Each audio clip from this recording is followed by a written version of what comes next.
மிக முக்கியமானது. உலகத்துக்கும் உங்களுக்கும் வித்தியாசம் இருக்கணும். அப்போஸ்தலர் நடவடிக்கைகள் 2:40 சொல்லுது, மாறுபாடான சந்ததியை விட்டு விலகி உங்களை ரட்சித்துக் கொள்ளுங்கள், உலகத்துக்கு ஒத்த வேஷம் தரிக்காதீர்கள். ரோமர் 12 சொல்லுது.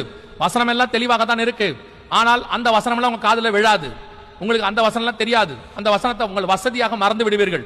உலகத்துக்கு ஒத்த வேஷம் தரிச்சிங்கன்னா பரலோகத்துக்குள்ள நுழைய முடியாது. கர்த்தர் தெய்வமானால் கர்த்தரிடத்தில் வாங்கள், பாகால் தெய்வமானால் பாகால் இடத்துல போங்க.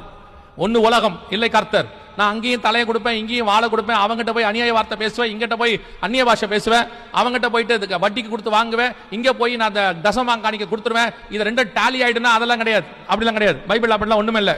ஒன்னு இது இல்ல அது, ரெண்டுல ஏதாவது ஒண்ணு. வேதம் அப்படித்தான் தெளிவா சொல்லுது. உங்களுடைய தனிப்பட்ட வாழ்க்கை, ஆவிக்குரிய வாழ்க்கை கர்த்தருக்கு முன்பாக எப்படி இருக்குதுங்கிறதா முக்கியம். நான் நீங்க யாரை வேணாலும் ஏமாத்தலாம். இப்பவும் சொல்றேன், உங்களை நடத்துகிற ஊழியர், சபை ஊழியரை ஏமாத்தலாம். நீங்கள் கூட இருக்கிற உங்கள் மனைவி, கணவன், பிள்ளைகளை கூட ஏமாத்தி விடலாம். ஆனால் நிச்சயமாகவே கர்த்தரை ஏமாற்ற முடியாது. உங்களை நியாயந்திருக்கிறவர் ஒருவர் இருக்கிறார். அவருக்கு முன்பாக நீங்களும் நானும் எப்படி இருக்கிறோம் என்பதுதான் முக்கியம். உங்கள் தனிப்பட்ட வாழ்க்கை கர்த்தருக்கு முன்பாக இருக்குதா? இது எத்தனையோ முறை சொல்லி இருக்கிறோம்.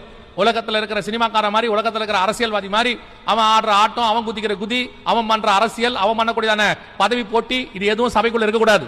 இங்க இது வேற, இது பரலோக ராஜ்யம். மனம் திரும்புங்கள், பரலோக ராஜ்யம் சமயமா இருக்கிறது.